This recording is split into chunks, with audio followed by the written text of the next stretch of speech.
Hola, hoy nos vamos de viaje, un recorrido por cómo hemos salido de nuestro planeta. Vamos a analizar la exploración espacial, desde aquel primer sonido, ese bip bip, hasta lo que se planea ahora con Artemis para volver a la Luna y, bueno, eventualmente ir a Marte. Un tema fascinante, sin duda. Para guiarnos en esta charla, tenemos extractos de un documento muy detallado que marca los hitos, tanto tecnológicos como humanos, ¿no? Desde 1957 hasta, bueno, más allá de 2025. Sí, un panorama bastante completo.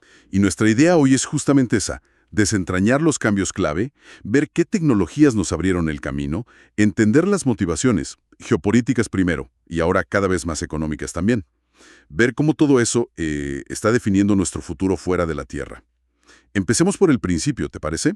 Aquel sonido famoso. El Bip Bip del Sputnik 1, en 1957. Exacto.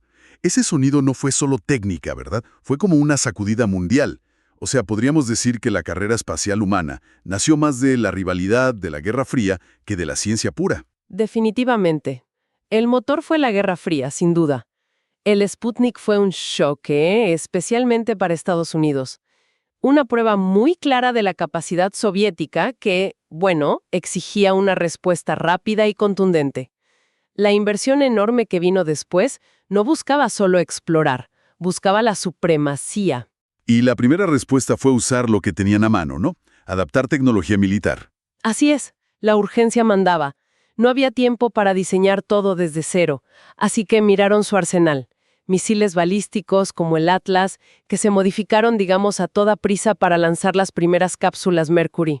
Una solución práctica para el momento. Sí, aunque luego vendría el gigante, el Saturn V, diseñado específicamente para la Luna. Una bestia de ingeniería, pero eso fue después. Claro, porque antes de ese gigante, la Unión Soviética seguía sumando puntos.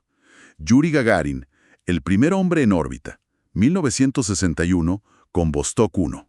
Un golpe de efecto tremendo. Mientras Estados Unidos, con Mercury y los Atlas adaptados, bueno, apenas demostraba que se podía sobrevivir allá arriba. ¿Fue suficiente eso para igualar las cosas? En percepción pública, al principio no tanto, pero sentó la base indispensable, demostrar que un humano podía estar ahí.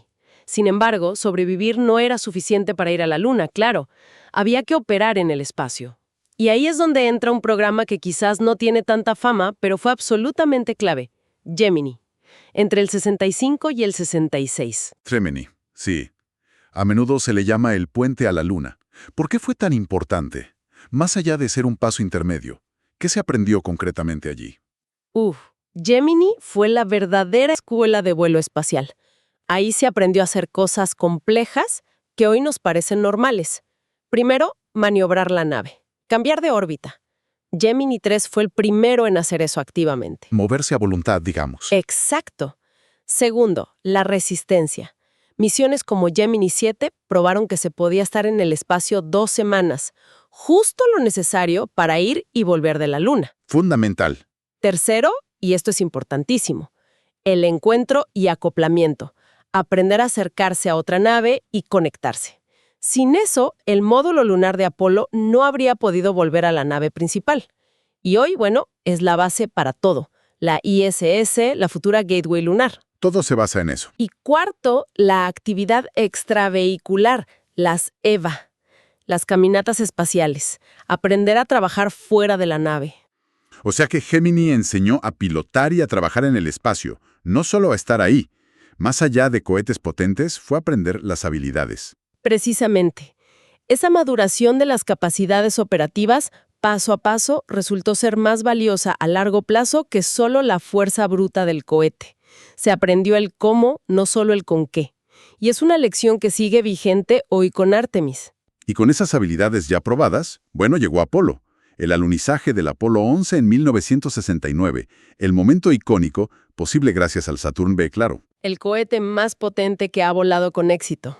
Y la propia misión, con el módulo lunar separándose y volviendo a acoplarse, validó directamente lo aprendido en Gemini.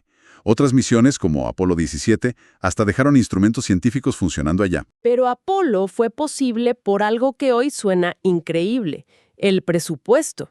En su pico, la NASA llegó a tener casi el 4.5% del presupuesto federal de Estados Unidos. Imagínate. Una barbaridad. Hoy impensable. Totalmente. Y esa financiación masiva permitió un enfoque de fuerza bruta, llegar a la Luna rápido antes que los soviéticos, sin importar el costo. Se diseñaron sistemas enormes, desechables, como el Saturn V. La eficiencia, la reutilización, eso no era prioridad. El objetivo era político y tenía fecha límite. Un contraste brutal con la situación actual, donde el presupuesto es muchísimo más ajustado. Y después de Apolo, en el 72, el foco cambió, ¿verdad? Ya no tanto la exploración lejana, sino quedarse más cerca, en órbita baja. Correcto. Ahí la Unión Soviética tomó la delantera con sus estaciones Salyuts y sobre todo con la Mir. La Mir. La Mir fue un laboratorio increíble para entender cómo vivir y trabajar en el espacio por largos periodos. Impulsó muchísimo el desarrollo de los sistemas de soporte vital de ciclo cerrado, los SLSS, para reciclar aire, agua, algo clave para reducir la dependencia de los envíos desde tierra. Y esa experiencia con Mir fue fundamental para lo que vino después, ¿no? La Estación Espacial Internacional. Sin duda, mucho de lo aprendido en Mir se usó en el módulo ruso Zvezda de la ISS. Y la ISS, además, marcó un cambio geopolítico importante. Se pasó de la competencia pura y dura a una cooperación internacional necesaria. Empezó simbólicamente con el programa Shuttle Mir. Cierto, el acoplamiento del transbordador con la Mir. Exacto. Y la ISS consolidó toda esa logística orbital que venía desde Gemini y demostró que la exploración a largo plazo necesita colaboración. Es el modelo que se intenta replicar ahora con Artemis, con la Gateway y los acuerdos Artemis. Hablando del Shuttle, el transbordador espacial, ese fue el intento de Estados Unidos por hacer la reutilización y bajar costos, pero parece que no salió como esperaban. El transbordador fue una maravilla tecnológica, sí, pero la promesa de acceso barato al espacio con la reutilización no se cumplió. Era muy complejo de operar, el reacondicionamiento entre vuelos era larguísimo y costoso. Y bueno, también hubo tragedias. Los costos por lanzamiento siguieron siendo altísimos. La reutilización efectiva vino de otro lado entonces. Vino del sector privado, de la llamada New Space. Claro. Empresas como SpaceX abordaron el problema de forma distinta, enfocadas en la simplicidad, en la producción, digamos, más en serie. Y demostraron de forma espectacular con el Falcon 9 que sí se podía aterrizar la primera etapa de un cohete y volver a usarla rápido. Y eso sí que bajó los costos drásticamente. Lograron lo que el transbordador solo prometió. Y la NASA se subió a ese carro, ¿no? Contratando a estas empresas para llevar astronautas a la ISS, por ejemplo. Exacto, con programas como el Commercial Crew. La NASA se beneficia de la innovación y los costos bajos del sector privado. Le permite enfocarse en otras cosas como el espacio profundo. Justamente. Pero claro, esto crea una dependencia. Si un proveedor tiene problemas, como ha pasado con el Starliner de Boeing, pues afecta todo el programa de acceso a la ISS.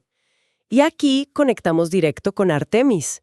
Con un presupuesto que es una fracción mínima del de Apolo, como decíamos, cerca del 0.5% del nacional. Nada que ver. Nada que ver. Artemis simplemente no sería viable sin esa eficiencia que trae el New Space. La reutilización y la colaboración con empresas no son una opción, son la base de todo el plan. Hablemos entonces de Artemis. Porque la meta ya no es solo ir y volver. Se habla de presencia sostenida, de usar recursos de la Luna. ¿Eso del ISRU? Sí, la utilización de recursos in situ. Y usar la Luna como una especie de trampolín para ir a Marte. Además, con un enfoque en la diversidad. La primera mujer, la primera persona de color en la Luna. Suena muy diferente a Apolo. Lo es, en los objetivos y en cómo se piensa hacer. Para el viaje principal, tienen el cohete SLS, el Space Launch System, que es un cohete pesado, y la cápsula Orion para la tripulación. El SLS es la potencia bruta, digamos. Sí, para sacar a Orión y cargas grandes de la Tierra. Y Orion es la nave para el espacio profundo, con soporte vital avanzado, sistemas de aborto, un escudo térmico potente para volver. Artemis I fue la prueba sin tripulación. Artemis II será la primera con gente dando una vuelta a la Luna. Pero no bajan directo a la Luna desde Orión, como en Apolo, ¿cierto? Hay como pasos intermedios, una infraestructura más compleja. Exacto. Ahí entra la Gateway, una pequeña estación espacial en órbita lunar, en una órbita especial llamada NHO.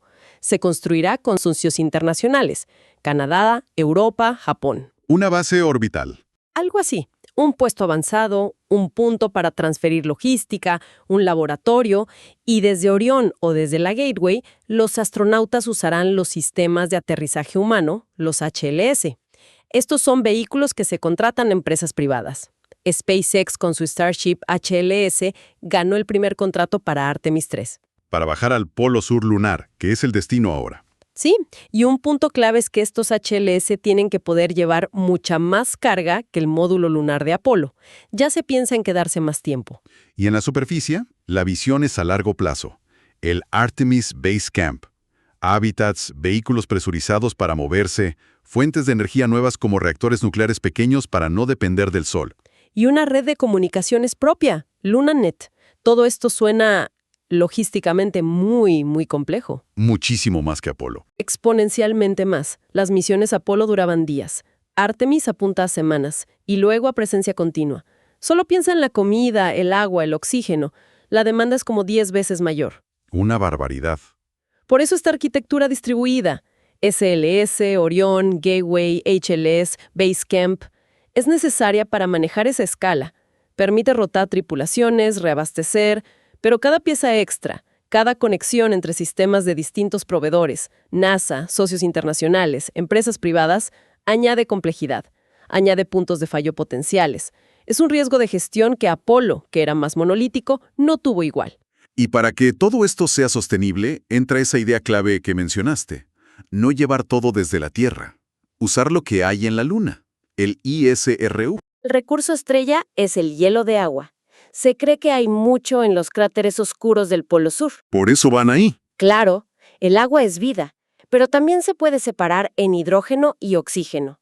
Y eso es combustible para cohetes. Producir combustible en la Luna. Exacto.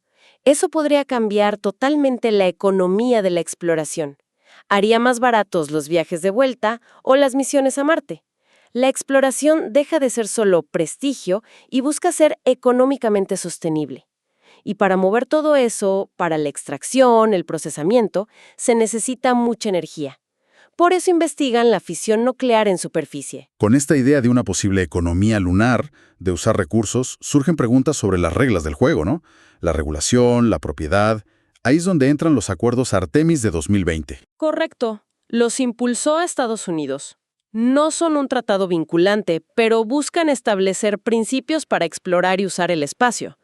Se basan en el Tratado del Espacio del 67, pero intentan aclarar cosas como la extracción de recursos.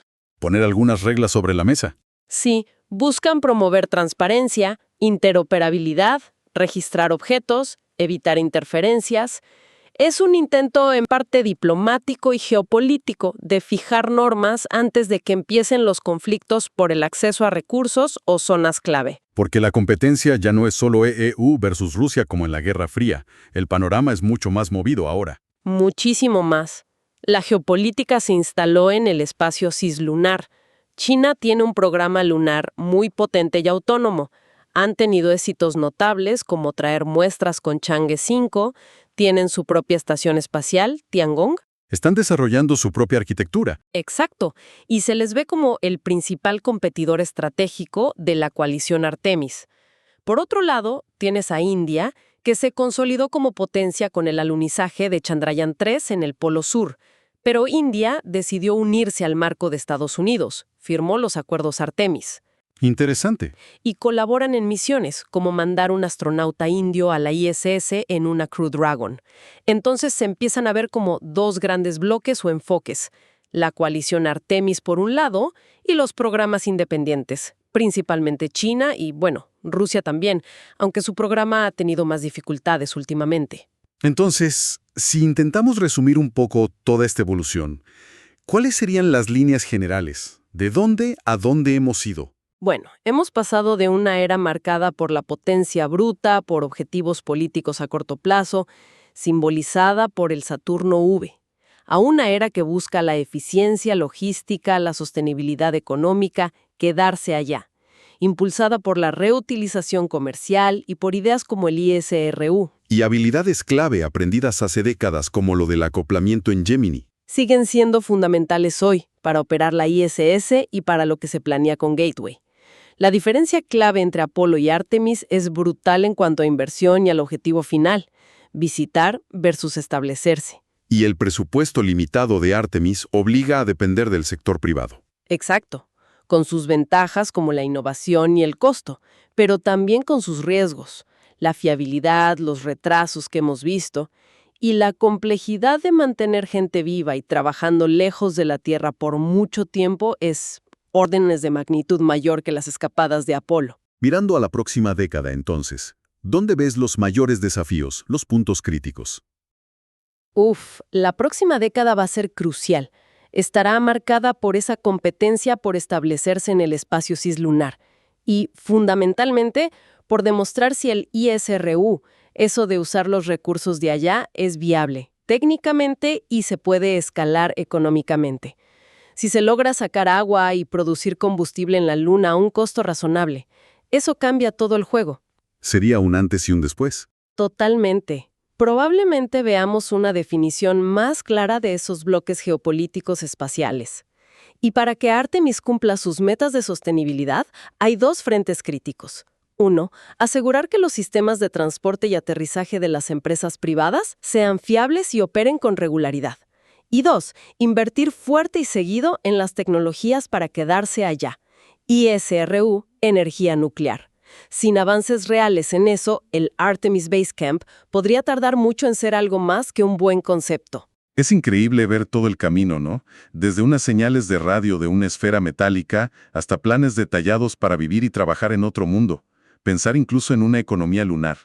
La geopolítica arrancó todo, la tecnología lo hizo posible, y ahora parece que la economía y la sostenibilidad van a marcar el futuro. Y eso nos deja con una pregunta de fondo, ¿no? Para reflexionar.